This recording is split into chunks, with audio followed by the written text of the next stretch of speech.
ఇశ్రాయేలు కాపరి విశ్వముని ఊపిరి, ఇశ్రాయేలు కాపరి విశ్వముని ఊపిరి. పరలోక సారథి ప్రభునా వారధి, పరలోక సారథి ప్రభునా వారధి, యేసు నా రథ సారథి, నా హృదయ కాపరి. ఇశ్రాయేలు కాపరి విశ్వముని ఊపిరి, ఇశ్రాయేలు కాపరి విశ్వముని ఊపిరి.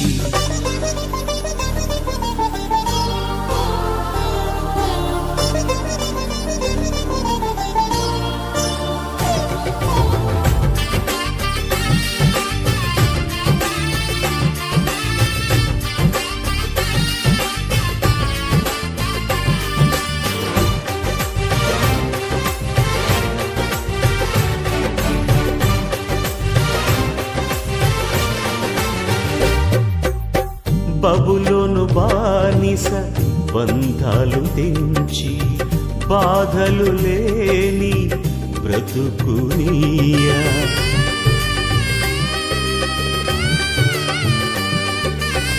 బబులోను బానిస బంధాలు తెంచి, బాధలు లేని బ్రతుకునియా. సిలువ కాటాలో శ్రమల కౌగిటిలో, సిలువ కాటాలో శ్రమల కౌగిటిలో, రక్తము కాచి రక్షణనిచ్చిన నా యేసయ్య, నీ రక్తము కాచి రక్షణనిచ్చిన నా యేసయ్య.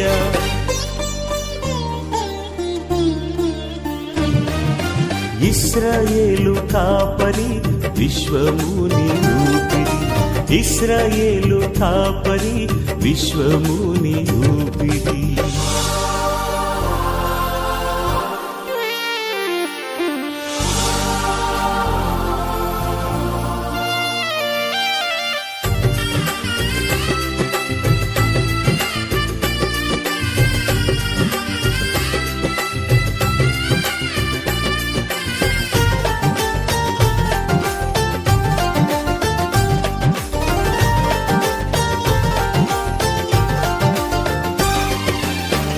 ఆత్మీయ ఇశ్రాయేలీల ఆశ్రయము యేసి, అభిషేకంతో ఆధిక్య.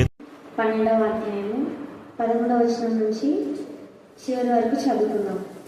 వారు గొర్రెపిల్ల రక్తమును బట్టి తామిచ్చిన సాక్ష్యమును బట్టి వారిని జయించున్నారు గాని మరణం వరకు తమ ప్రాణులను ప్రేమించిన వారు కారు.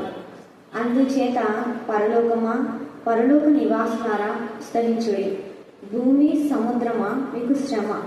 అపవాది తనకు సమయము కొంచెమే అని తెలుసుకొని బహు క్రోధం గలవాడై మీ వద్దకు దిగి వచ్చి ఉన్నాడని చెప్పాను. ఆ ఘట సర్పము తాను భూమి మీద పడద్రోయబడి ఉండట చూచి ఆ మగ శిశువును కలిగిన స్త్రీని హింసించాను. అందువలన ఆమె అరణ్యంలో ఉన్న తన చోటికి ఎగరున్నట్లు గొప్ప పక్షిరాజు రెక్కలు 2 ఆమెకు ఇవ్వబడెను.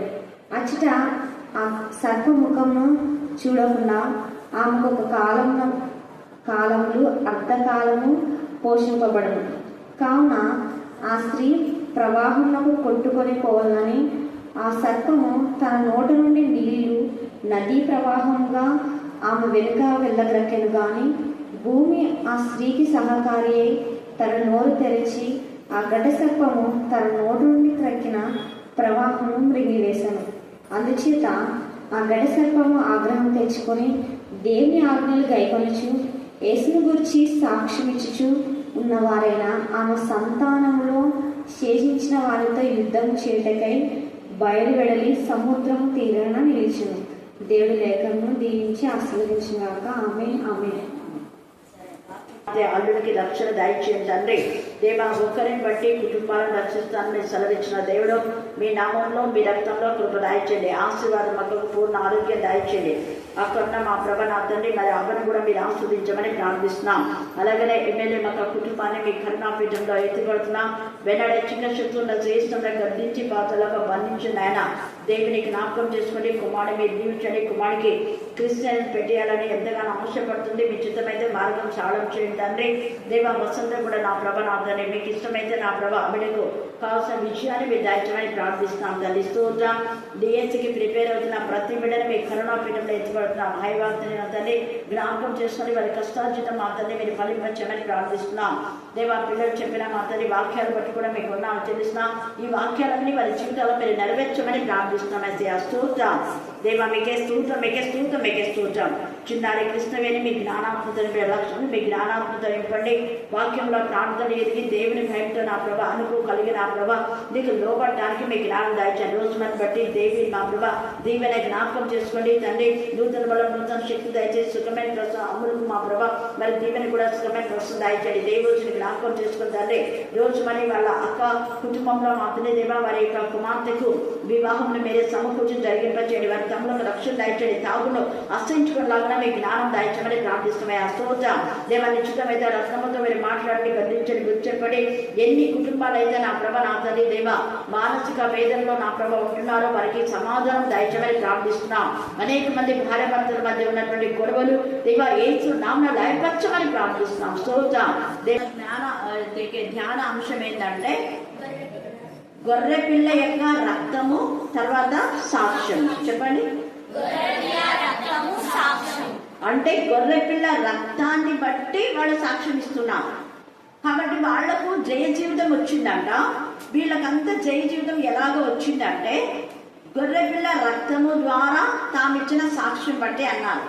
సాక్ష్యం చెప్పే వాళ్ళు గొర్రె పిల్ల రక్తం బట్టి అని ఎందుకు అంటున్నారంటే యేసే రక్తంలో కడగబడి, యేసే రక్తంలో కొనబడి, యేసే రక్తంలో శుద్ధి చేయబడి, యేసే రక్తంలో అద్భుతాలు, ఆశ్చర్యాలు, వింత కార్యాలు, గొప్ప కార్యాలు, సూచక్రియలు వాళ్ళు పొందినారు కాబట్టి మా బ్రతుకులు ఇలాగ ఆశీర్వదించబడినాయి అని వాళ్ళు చెప్తున్నారు. అది సాక్ష్యం అంటే. హల్లెలూయా, హల్లెలూయా, హల్లెలూయా. అందుకనే మీరు గొర్రె పిల్ల యొక్క రక్తము ద్వారానే మా బ్రతుకులు ఆశీర్వదించబడ్డాయి. వధింపబడిన గొర్రెపిల్ల రక్తం మాకుంది కాబట్టి మాకు ధైర్యం, మేము అపవాదిని జయించగలుగుతాము అని వాళ్ళు చెప్పగలుగుతున్నారు. అందుకనే వధింపబడిన గొర్రెపిల్ల రక్తమును బట్టి వాళ్ళు సాక్ష్యం ఇచ్చినారు. ఆ సాక్ష్యము ద్వారా అపవాది పైన వాళ్ళకు విజయం కలిగింది. ఈ రాత్రి కాల సమయంలో చాలా మంది సాక్ష్యం చెప్పమంటే చెప్పలేకపోతున్నారు. చూడండి, సాక్ష్యం అంటే ఎక్కడో ఒక చోట చెప్పేది కాదు. లేకపోతే కొంతమంది అంటుంటారు ఎక్కడ జరిగితే అక్కడనే సాక్ష్యం చెప్పాలా, వేరే సంఘాల్లో చెప్పకూడదు అని కూడా అంటారు. అలాగా తప్పుడు పోదు. ఎందుకు అంటే మనం వాక్యంలో చూసినాం కదా, సర్వ లోకములకు వెళ్ళి సర్వ సృష్టికి ఏం చేయాలంట? మళ్ళీ గట్టిగా శుభవార్త అంటే శుభవార్త. శుభవార్త అంటే మంచి వార్త.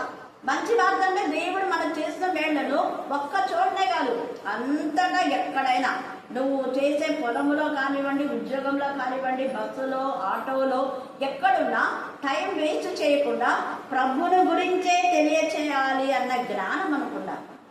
అలా చేయడం ద్వారా నువ్వు ఎన్నిసార్లు సాక్ష్యం ఇస్తావో అంత బ్లెస్సింగ్స్ నీకు ఇక్కడ ఉంటాయి, అక్కడ ఉంటాయి. అదే కదా అపవాది క్రియలు లైఫ్ వస్తున్నారు. ఒకసారి సాక్ష్యం చెప్తే ఒకసారి నీకు విజయం. నీకు రోజు విజయం కావాలన్నా ఉందా? మరి రోజు ప్రకటించాలి. అందుకే కదా ప్రభు వల్ల ఎవరైతే పాలు పొందారో వాళ్ళు ఆయన యొక్క రాకడ వరకు, మన మరణం వరకు మనం ఆయన మరణాన్ని ప్రచురించాలి. అలా ప్రచురించడం ద్వారా మనం విజయాన్ని పొందుకుంటాం. అలాగే యేసే గురించి సాక్ష్యం ఇవ్వడం ద్వారా మన జీవితాలు ఆశీర్వదించబడతాయి. మనం దృఢంగా ఉంటాం. మనం సాక్ష్యం చెప్తూ ఉంటే అపవాది మనం టచ్ చేయడం. అందుకని ఇక్కడ ఎంత తేటగా చెప్తున్నాడు చూడండి. సాక్ష్యం అంటే మనం చాలా తక్కువగా అంచనా వేస్తుంటాం. వారు గొర్రె పిల్ల రక్తమును బట్టి, తామిచ్చిన సాక్ష్యమును బట్టి వారిని జయించి ఉన్నారు. కానీ మరణం వరకు తమ ప్రాణములను ప్రేమించిన వారు కాదు. అంటే సాక్ష్యం చెప్తే కొంతమంది చెప్పకూడదు అని కూడా చెప్తారు. అలా చెప్పకూడదు అంటే మనం చంపేసినా కూడా మేము చెప్తామని చెప్పారు. యేసు ప్రభు యొక్క శిష్యులు ఎక్కడ యేసునామంలో ప్రకటించొద్దు. సాక్ష్యం అంతా యేసునామంలోనే, యేసు రక్తంలో. యేసు రక్తము, యేసు నామం, ఆయన జనన మరణ పునరుద్ధానాలు, ఆయన చేసిన అద్భుతాలు, ఆశ్చర్యకార్యాలు, వింత కార్యాలు, గొప్ప కార్యాలు, సూచక్రియలు, వీటిని గురించి వాళ్ళు చెప్తూ ఉన్నారు. వాటిని గురించి చెప్తూ ఉంటే ఎప్పుడు యేసే నామాన్నే పైకెత్తి పడుతున్నారు మీరు, కాబట్టి ఏమి యేసే నామం చెప్పకూడదు అన్నారు. మేము ఇంకా ఎక్కువ చెప్తామన్నారు వాళ్ళు. హల్లెలూయా హల్లెలూయా. అంటే యేసయ్య గురించి ఎంత సాక్ష్యం ఇస్తుంటే అన్ని ఆత్మలు బలపడుతున్నాయి, అన్ని ఆత్మలు ఆత్మీయంగా ఎదుగుతున్నాయి. సాక్ష్యం అంటే అది. ఇప్పుడు చూడండి, మొదట సాక్ష్యం చెప్పిన వాళ్ళు ఎవరు అంటే, సాక్ష్యం అంటే చెప్తున్నారు కదా, దేవుడు చేస్తున్న మేలు, అద్భుతాలు, ఆశ్చర్యాలు, వింత కార్యాలు, గొప్ప కార్యాలు, సూచక్రియాలు. మొదట ఎవరు సాక్ష్యం చెప్పారు మీకు తెలిసిన వాళ్ళలో చెప్పండి. ఏమా? పౌలు, యోహాను, ఇంకా పౌలు కంటే ముందు యోహాను, ఇంకా అంతకంటే ముందు ఎవరు చెప్పలేదా? ఎవరు? యాకోబా. యాకోబు కూడా చెప్పినాడు, కరెక్ట్. ఫరోకు చెప్పినాడు దేవుని ద్వారానే నేను ఇలాగా. ఇంకా ఏమన్నా? యోసేపు చెప్పాడు. Very good. చూడు, యోసేపు అని నేనేం చెప్పినా అందరికంటే ముందు అన్నా, చెప్పినానా? అందరికంటే ముందు వీళ్ళు అయిన తర్వాత మళ్ళా రాహబు చెప్తుంది. యోసేపు, ఫరోకు అంతా కూడా వాళ్ళన్న అంతవరకు చెప్పడు, కానీ దేవుని గురించి, దేవుని యొక్క కృపణ గురించి వాళ్ళు ఉంటారు కదా, ఇద్దరు పానదాయకులు, వాళ్ళకి చెప్తారు. చెప్పినప్పుడు వాళ్ళ కళను బట్టి వాళ్ళకి ఏమవుతుంది? విడుదల అవుతుంది. అయితే ఆ తర్వాత యోసేపును చెరసాల నుంచి తీసుకొని పోతే అప్పుడు యోసేపు ఎంత చక్కగా దేవుని గురించి చెప్తారు. హల్లెలూయా హల్లెలూయా. దేవుడు కాక ఇంకెవ్వరూ దీని భావాన్ని చెప్పలేరు అన్నట్టుగా. అలాగే ఇంకా సాక్ష్యం అంటే ఇంకా అక్కడ నుంచి ఇంకా చాలా మంది ఉన్నారు. దానియేలు ఉన్నాడు, దేవుని గురించి సాక్ష్యం చెప్పడానికి. వీళ్ళంతా కూడా అద్భుతాలు, ఆశ్చర్యాలు. రాహబు అనే వేశ్య, ఆమె ఒక వేశ్య. స్త్రీలలో రాహబు అనే ఆమె వేశ్య. వేశ్య అయినటువంటి ఆమె ఎంత ఇదిగా సాక్ష్యం చెప్పింది. తర్వాత అంతకంటే ముందు మనం చెప్పాలనుకుంటే యోసేపు కంటే ముందు లేయా చెప్పింది. దేవుడి వలన నేను పొందిందని సాక్ష్యం చెప్పినాను ప్రతి ఒక్కరికి. దేవుడు నాకు ఇచ్చాడు, దేవుడు నాకు ఇచ్చాడు, దేవుడు నాకు ఇచ్చాడు కదా, యెహోవాను స్తుతిస్తానని చెప్పేసి అక్కడ నిజంగా యూదాను పేరు పెట్టదు, రూబేన్ అని ఆమెనే పెడుతుంది. దేవుని బట్టి అక్కడ దేవుని పలానా దానికి నాకు ఈ కుమారుని ఇచ్చాడు, నన్నందరూ భాగ్యవతి అంటారు అని చెప్పేసి ఆషేర్ అని పెడతాడు. కుమారుడు ఆషేర్ అంటే భాగ్యవంతుడు అని. ప్రతి దాంట్లో అక్కడ అర్థం ఉంది. ఎంత చక్కగా ఒక అన్యురాలైనటువంటి లేయా తండ్రి అయిన దేవుని యొక్క శక్తిని, ప్రభావాన్ని గురించి ఆమె సాక్ష్యం చెప్తుంది. ఇలాగ ఆమె ఎప్పుడైతే మొదట యెహోవా దేవుని ద్వారానే నేను ఇది మరి పొందినాను కుమారుని అని చెప్పేసి దేవుని గణపరచడం ద్వారా ఏమైతుంది? ఆమెకు కుమారులు వెంట కుమారులు. చూడండి, ఆమె ప్రతిసారి దేవుని స్తుతిస్తూనే ఉంది. అది సాక్ష్యం అంటే. సమరస్త్రీ, వెరీ గుడ్. యోహాను సువార్త 4లో మనం చూస్తే ఆమె కూడా వేశ్యనే. ఆ సమరస్త్రీ చెప్పిన సాక్ష్యానికి ఎంత మంది అక్కడ మారుతారు. రాహాబు చెప్పినటువంటి మాటను బట్టి అనేక మంది వస్తారు ఆమె ఇంట్లోకి. వాళ్ళందరూ కూడా రక్షణ పొందుతారు. ఆమె సాక్ష్యం నిజంగా దేవుడు ఆ యొక్క రోషం గల దేవుడు ఆయన ఆ యొక్క నదిని ఏ విధంగా ఇశ్రాయేలు నడిపించాడు అవన్నీ ఆమె చెప్తుంది. వాళ్ళు చెప్పడం ద్వారా వాళ్ళందరూ వస్తారు. నిజంగా గొప్ప దేవుడు అని చెప్పడం ద్వారానే ఆమె వస్తుంది.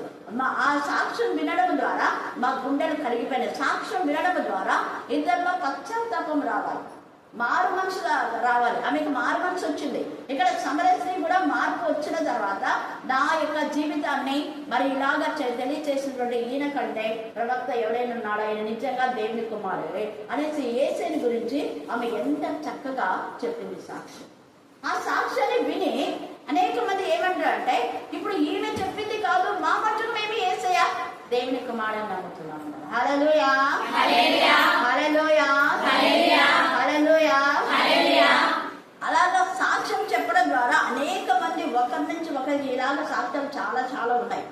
అయితే ఈ రాత్రి కాల సమయంలో వధింపబడిన గొర్రెపిల్ల రక్తము మనల్లో మన పాపాన్ని కడిగి నన్ను శుద్ధి చేసిందని నేను మీరు చెప్పగలిగితే మంచిది. యేసు యొక్క రక్తము ప్రతి పాపం నుంచి మనల్ని కడిగి పవిత్రంగా చేస్తుంది. యేసే రక్తమే మనం పవిత్రంగా చేయకపోతే మనం నరక అగ్ని గంధకాలకు వెళ్ళవలసిన వారమే. యేసే రక్తము ద్వారా మనకు పాపంలో విడుదల, విమోచన మనకు లభించింది. యేసే రక్తము ద్వారానే విజయం ఎవరిపైన, అపవాదిపైన. యేసే రక్తం మనలో ఉందంటే, యేసే రక్తంతో మనం కడగబడినా అంటే మన దేహంలో వాడు టచ్ చేయలేడు. మనకు ఆ అపవాది తలతో వాడు తీసుకొని రాలేడు. దావీదు యుద్ధ వీరుడుగా ఉండి అనవసరంగా ఒక పైన చూసుకుంటే పోతే వెంటనే సైతాన్ని క్యాచ్ చేసుకున్నాడు. దేవుని సమయం ఉంది అంటే ఏం చేయాలా? దేవుని స్తుతించాలి. దేవుని ఆరాధించాలి. సాయం వేళ దేవుని ఆరాధించవలసిన సమయంలో ఆరాధించకుండా, స్తుతించకుండా, ప్రార్థించకుండా పైకి పోయినాడు. ఆయన చేసిన పని చూడండి. ఆ చిన్న పనిని సాతాను క్యాచ్ చేసుకొని, చూడు అక్కడ చూడు, ఎంత బాగుంది కదా అన్నయ్య, అవును ఆమెను మళ్ళీ నువ్వు రాజు కదా, నువ్వేమైనా చేయొచ్చులే, నువ్వు ఆమెను పాడు చేయొచ్చులే, లేదా పెళ్లి చేసుకోవచ్చులే. ఇవన్నీ సైతాన్ ఆలోచనలే, ఇవన్నీ సైతాన్. మళ్ళీ తర్వాత ఆమె ప్రెగ్నెంట్ అని చెప్తే, అవునా అయితే మీ భర్తను అక్కడికి పంపిస్తా. మళ్ళీ చూడండి సైతాన్ ఎన్ని ప్రణాళికలు వేసింది. ఇంకా మళ్ళా తన పైన నేరం రాకూడదని ఆ యొక్క ఉరియాను ముందలను పెట్టించి చంపేలా, చనిపోయే వరకు సాతాను వెంటాడింది దావీదు. అంతగా దేవుని ఎందుకు భయభక్తి గల దావీదును చిన్న విషయంలో అపవాది టార్గెట్ చేస్తే మనం ఏ పాటి వారం. అందుకనే చాలా జాగ్రత్త. మన దేహము క్రీస్తు రక్తంతో కడగబడితే మన దేహాన్ని అపవాది టచ్ చేయకూడదు. మన దేహం అంటే దేహంలో ఉన్న ప్రతి అవయవం దేవునికి లోబర్చుకునేలా ఉన్నారు. యోగులాగా, యోగు అంటే ఎంత ఇష్టమో చిన్నారికి. యోగు అక్కడ ఎంత చక్కగా 31వ అధ్యాయం 1వ వచనం చదవండి. యోగు 31:1 కన్యకను నేను ఎలా చూపుతా అంటాడు.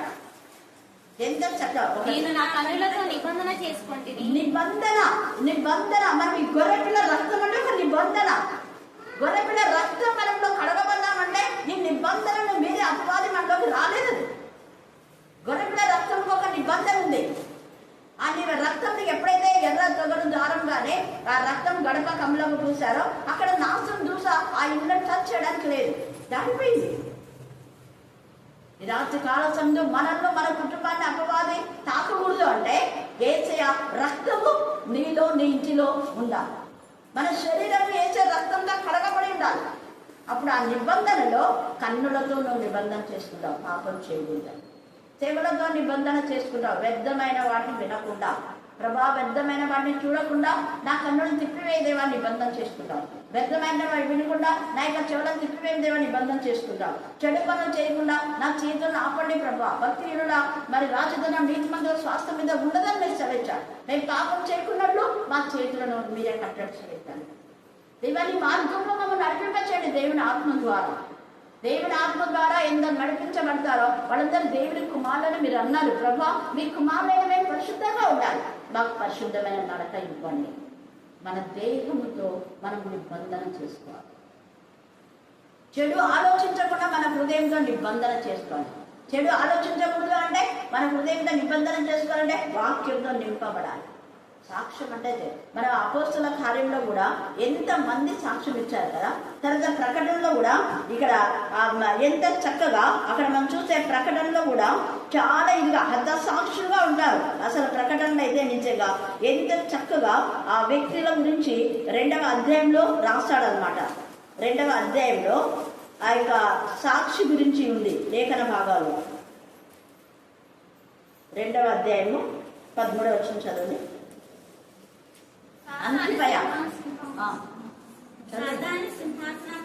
సాతాను సింహాసనమున్న స్థలములలో నీవు కాపురం ఉన్న సాతాను సింహాసనమున్న స్థలం. గుర్తుపెట్టుకోండి, కొన్ని స్థలాల్లో సాతాను ఇష్టం వేసుకొని ఉంటాడు. మన కుటుంబంలో సాతాను ఉన్నాడా? యేసయ్య వధింపబడిన గొర్రెపిల్ల రక్తం ఉందా? యేసయ్య సింహాసనం ఉందా? అపవాది ఉన్నాడు. ఇక్కడ సాతాను సింహాసనం ఉన్న చోట ఉన్నా కూడా, అన్యులు అనేక మంది అతను శోధిస్తున్నా కూడా, అపవాది సాతాను శోధిస్తున్నా కూడా ఆయన హతసాక్షిగా అయ్యాడే కానీ ప్రభు గురించి సాక్ష్యం చెప్పకుండా ఉన్నాడు. అంతిప అనేవాడు చంపబడిన దినములలో చూడండి, చదవండి. నా యందు విశ్వాసి అయ్యుండి నన్ను గూర్చి సాక్షి అయిన అంతిప అనువాడు మీ మధ్యన చంపబడిన దినములలో నీవు నా నామం గట్టిగా చేపట్టి నా యందలి విశ్వాసమును విసర్జింపలేదని నేను ఎరుగుదును. దేవునికి తెలుసు. ఎంత బాగా చెప్తున్నారు. సాక్ష్యం ఇవ్వకూడదని ఎంతమంది అడ్డుకున్నా కూడా చావనైనా చస్తా కానీ ప్రభువులు సాక్ష్యం ఇవ్వకుండా ఇవ్వలేను, ఉండలేను అన్నాడు. అంతిపాయ అనేటువంటి భయంకరమైన సిచ్యువేషన్. మనకు అంత సిచ్యువేషన్ లేదు, ఫ్రీగా మనం సాక్ష్యం చెప్పుకోవచ్చు. సాక్ష్యం చెప్తే నేను చంపేస్తాను, బెదిరిస్తామని అన్నారా? లేదు. సంఘంలో కొన్ని సాధారణలో ఒకసారి చేసినారు, ఇప్పుడు నోరు నొక్కున్నారు. అప్పుడు సాక్ష్యం చెప్పకూడదని సాక్ష్యం చెప్తుందని వెంటనే మైకులు బంద్ చేసేవారు. తర్వాత వాక్యం తీసుకొని చెప్పేసరికి నోరు మూసుకున్నారు. వాక్యం తీసుకొని చెప్పకముందే దేవుడు వాళ్ళకు తగిన బుద్ధి చెప్పినాడు. ఇంకా అప్పుడు మళ్ళా నోరు మూసుకున్నారు. అన్నమాట. ఎప్పుడు సాక్ష్యాలు చెప్తున్నారు, ఆదివారం చెప్తున్నారు. సాక్ష్యం చెప్పకూడదని చెప్పిన వాళ్ళే మళ్ళీ ఆదివారం కూడా చెప్పిస్తున్నారు. హల్లెలూయా, హల్లెలూయా, హల్లెలూయా. సాక్ష్యం అన్నది మన జీవితంలో ఎంతో శ్రేష్టమైనది, ప్రత్యేకమైనది. ఆ సాక్ష్యం ద్వారానే మన కుటుంబాలు విజయాన్ని పొందుకుంటాయని ఇక్కడ తేజగా మాట్లాడుతున్నాడు. చూడండి, అందుకనే ఏమంటున్నాడు చూడండి, వారిని జయించున్నారు కానీ మరణం వరకు తమ ప్రాణంలో ప్రేమించిన వారు కారు. అందుచేత పరలోక నివాసులారా ఉచ్చరించుడి, భూమి సముద్రమా మీకు శ్రమ అంటే భూమిలో మీరు ఉన్నారు కాబట్టి మీకు శ్రమ కలగకుండా మీరు కూడా సాక్ష్యంగా ఉండండి. సాక్ష్యంగా ఉంటే ఇక్కడ మనం దేవుడికి మహిమకరంగా కొంత బాధలు అనుభవించినా అక్కడ ఎటర్నల్ లైఫ్ లో నిరంతరం ఆనందం, సంతోషం అనుకుంటుంది. తర్వాత తమకు సమయం కొంచెమే అని తెలుసుకొని బహు క్రోధం గలవాడే వాడు మీ యొద్దకు దిగివచ్చి ఉన్నాడు. ఎవరు సాక్ష్యం చెప్తే వాళ్ళ దగ్గర ఉంటాడు. ఇక్కడే ప్రకటన చివరి వచనం చదవండి, 17వ వచనం. అందుచేత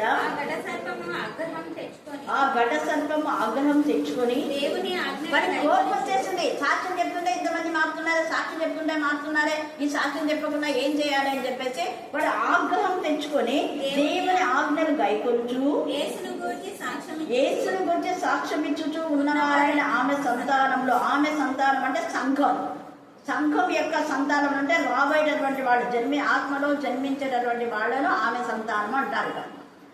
ఆమె సంతానంలో శేషించిన వారితో యుద్ధము చేయటకై బయలువెళ్లి సముద్ర తీరంగా నిలిచింది. ఆ యుద్ధమే భయంకరమైనటువంటి విధానంలో ఎంత ఇదిగా అనేక ఆత్మలు నిజంగా మనం చూస్తే ఆ యొక్క మణిపూర్లో ఎంతమంది, ఇంకా ఇప్పుడు కూడా ఒరిస్సాలో ఎక్కడంటే ఎక్కడ భయంకరమైన పోరాటం జరుగుతారు.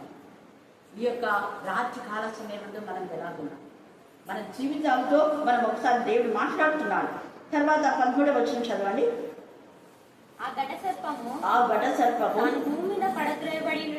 తాను భూమి మీద పడద్రోయబడ్డ చూచి ఆ మగ శిశువును కనిన స్త్రీని హింసించాను. స్త్రీ అంటే సంఘం అని చెప్పాను. యేసు ప్రభుల వారిని బాధ పెట్టే గట్స్ దాంట్లో లేవు. ఎందుకంటే ఇక్కడ యేసు ప్రభుల వారు దాన్ని పడద్రోచారు. ఇప్పుడు అధికారం క్రీస్తుదైంది. క్రీస్తు అధికారంలో మనం ఉన్నామా? మన ప్రవర్తన అంతర్యంలో ఆయన అధికారానికి ఒప్పుకోవాలని ఆ యొక్క సామెతల్లో 3వ అధ్యాయంలో తేటగా రాయబడింది. మన ప్రవర్తన అంతట్లో ఆయన అధికారానికి ఒప్పుకుంటే అనేక ఆశీర్వాదాలు దేవుడు మనకి ఇస్తారు. అందుకని ఇక్కడ చూడండి, ఆ స్త్రీని హింసించిన అందువలన ఆమె అరణ్యంలో ఉన్న తన చోటికి గొప్ప పక్షిరాజు రెక్కలు 2 ఆమెకి గొప్ప పక్షిరాజు రెక్కలు అన్నాడు. ఇక్కడ గొప్ప పక్షిరాజు రెక్కలు అంటే దాని అర్థం ఏంటంటే వాక్యము ప్రార్థన ద్వారా సంఘము ఈ అపవాది శక్తుల నుంచి విడిపించబడుతుంది అని అర్థం. రెక్కలు అంటే మన జీవితంలో ప్రార్థన, వాక్యం 2 ఉండాలి. ఒకటి ప్రార్థన కాదు. మనలో వాక్యం వినరు, ప్రార్థన. ఒక రెక్కతో పక్షి ఎగురుతుందా పైకి? ఎగరదు కదా. ఎన్నిసార్లు ఎప్పుడైనా విన్నారు? వాక్యం వినడానికి రండి అంటే ప్రార్థన. వాక్యం వింటేనే నీ జీవితంలో పైకి ఎదిగేది. వాక్యము ప్రార్థన 2 రెక్కలు అవసరం. కొంతమంది ఇక్కడ వాక్యం వింటారు, మళ్ళీ ఇంటి వెనక ప్రార్థన జరిగి అయిపోయి బేగ్జాన పోతున్నాం అంటుంటారు. బేగ్జాన నిద్రపోకుండా ఏమి వింటారు ఏమన్నా మళ్ళీ ప్రార్థన ఎలా 2 ఉండాలా. మన ప్రార్థన టైం మనం చెప్పగలిగి ఉండాలి. నీ కూలికి పోయేది ఏ టైంకి కూలికి పోతామంటే తనతో కూడా చెప్తాను. స్కూల్కి ఎంత పోతారు, ఎంత వస్తారని చెప్తాను. మరి నీ ప్రార్థన టైం ఏదో అంటే చెప్పండి, చెప్పగలిగి ఉంటాను. ప్రతిరోజు నేను ఈ టైంలో ఇంతసేపు ప్రార్థన చేస్తున్నాను చెప్పగలిగి ఉన్నాను. అది సాక్ష్యం. ప్రతి దానికి మనం టైం కేటాయిస్తున్నాం. మరి ఆయనతో గడపడానికి మనం ప్రార్థన సమయం కూడా కేటాయించుకోవాలి, కొంత టైం అయినా. కాబట్టి ఈ రాత్రి కాల సమయమందు వాక్యం విన్న తర్వాత ప్రార్థన చేస్తాం. ప్రార్థన చేసుకుంటే వాక్యం వినండి. అది ఒకటి ఇది ఒకటి లేకుండా ఉండకూడదు, 2 ఉండాలి. కాబట్టి మన హృదయంలో ఎంత వాక్యం కండక్ట్ చేస్తే కూడా అంత ఆశీర్వాదాన్ని దేవుడు మనకి ఇస్తాడు. ప్రకటన 17:9 వచ్చిన చదవండి. ప్రకటన 17:9. ఇందులో జ్ఞానం గల మనసు కనబడును. ఆ 7 తలలు, ఆ స్త్రీ కూర్చున్న 7 కొండలు. ఆ స్త్రీ కూర్చున్న 7 కొండలు అన్నాడు. ఇక్కడ కూడా ఒక స్త్రీ ఉంది. ఇది సాధారణ సమాజం. ఇక్కడ దేవుని యొక్క సంఘం ఈ స్త్రీ అంటే, అక్కడ ఆ స్త్రీ సాతాను యొక్క సమాజం స్త్రీ. ఆ స్త్రీ దేవునికి విరోధమైన విధానంలో అనేకులను పాపంలో పడేస్తున్నటువంటి స్త్రీ, దుర్వ్యాపారం కలిగినటువంటి స్త్రీ. కాబట్టి మనం సర్ప సంతతిగా ఉన్నామా? దేవుని సంతతి అయితే దేవునికి ఇష్టమైన సంఘంగా గొర్రెపిల్ల రక్తంలో సాక్షిస్తూ దేవుని బిడ్డలుగా మనం జీవిస్తాం. లేదంటే ఇక్కడ 17లో 18లో భయంకరమైన ఉగ్రత ఆ స్త్రీకి. వధింపబడిన గొర్రెపిల్ల రక్తంలో ఉన్న ఈ స్త్రీకి అయితే ఎన్ని కష్టాలు వచ్చినా దేవుడు వాళ్ళని విడుదల చేస్తారు.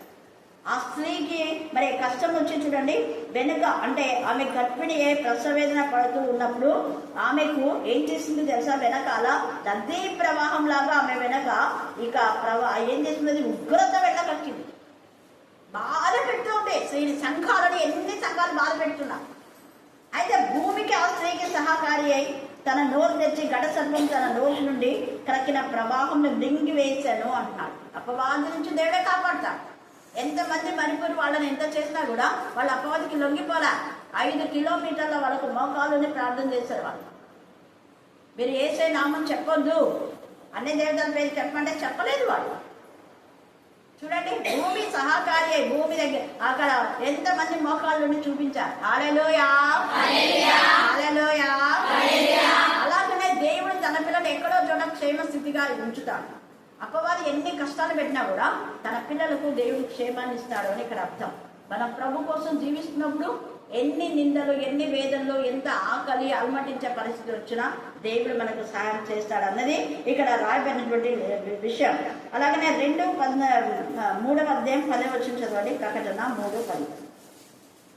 నీవు నా ఓర్పు విషయమైన వాక్యమును కైకొంటివి కనుక భూనివాసులను శోధించుటకు లోకమంతరి మీదికి రాబోవు శోధన కాలములలో నేను నిన్ను కాపాడుతానంటున్నాడు.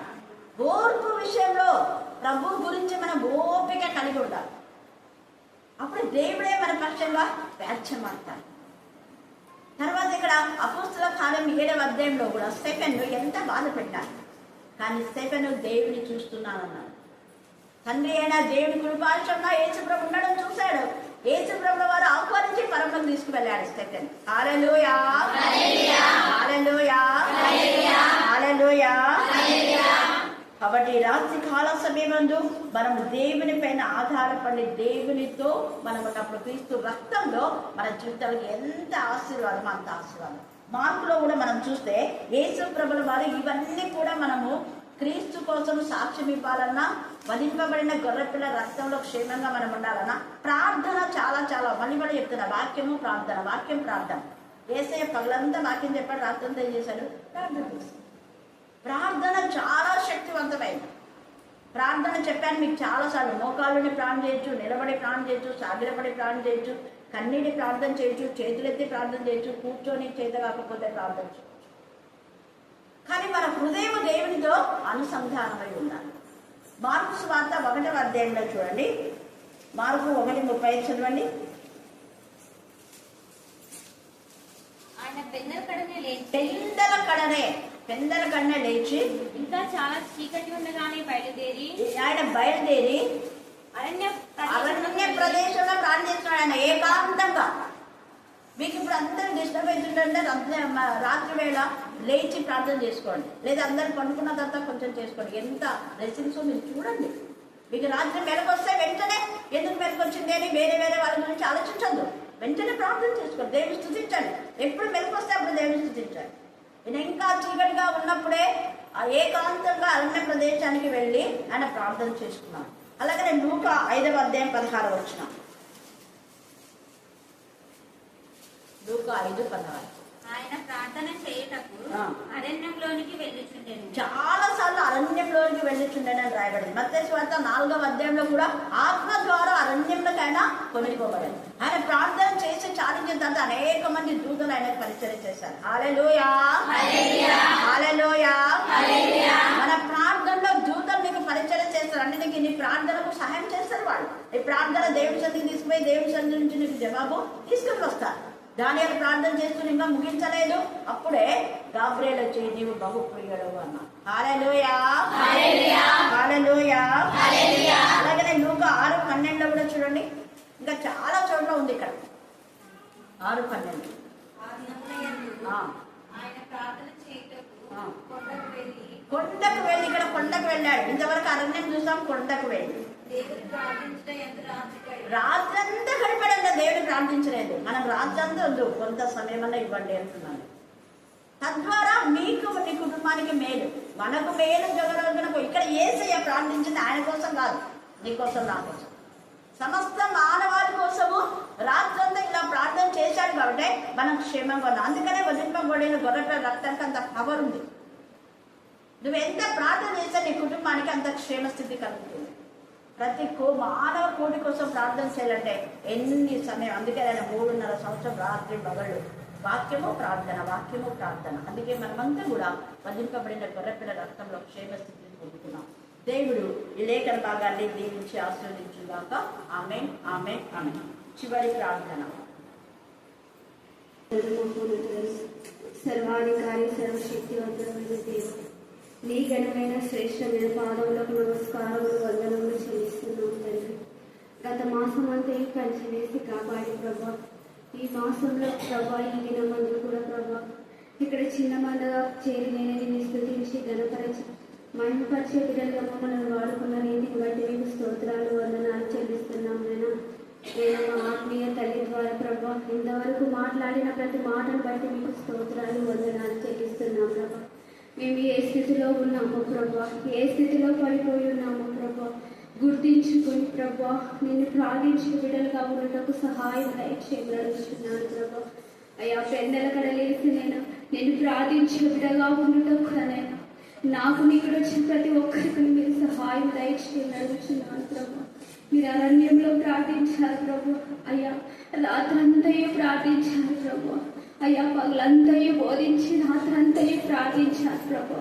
అయ్యా, మేము నేను పనుల ద్వారానైనా ఒక్క దినము కూడా, ఒక గంట కూడా, ఒక 10 నిమిషాలు కూడా నీ సన్నిధిలో గడపలేకపోతున్నాము తండ్రి.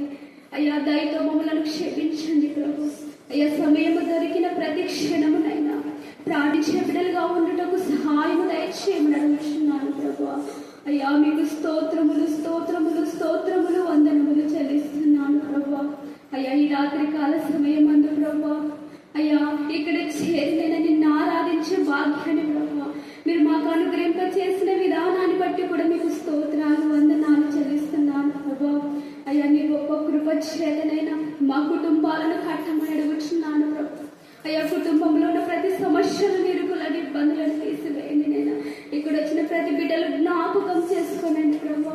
వారి కుటుంబాలలో ప్రభా ఏ సమస్య ఉన్నదో ప్రభా, ఏ బిడ్డ ఏ సమస్య చేత వచ్చిన్నదో ప్రభా, ప్రతి సమస్యను మీరు గుర్తించిన గొప్ప దేవుడు నైనా. నేను అట్టి సమస్యలను తీర్చే గొప్ప ప్రభుడు తండ్రి. అందుని బట్టి మీకు స్తోత్రములు, వందనములు చెల్లిస్తున్నాను ప్రభా. అయ్యా, నేను నీ గొప్ప కృప చేత ప్రభా అడుగు వాటికంటే, ఊహించు వాటికంటే అద్భుత ఆశ్చర్య కార్యాలు చేసే గొప్ప ప్రభుడవునైనా. అయ్యా, మా జీవితాలలో కూడా ప్రభా అటువంటి కార్యాలను మీరు జరిగింప చేయమని అడుగుతున్నాను ప్రభా. అయ్యా, నైనా నీవు నైనా మమ్మల్ని చూడని మరుక్షణము కనుమరుగైపోయి మా జీవితాలు ప్రభా.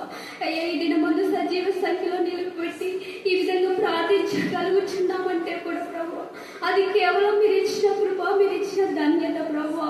అందుని బట్టి మీకు స్తోత్రాలు, వందనాలు చెల్లిస్తున్నాను ప్రభా. అయ్యా, ఎన్నో కుటుంబాలలో ప్రభా శాంతి సమాధానం లేకనైనా, అయ్యా కుటుంబాలలో నెమ్మది లేక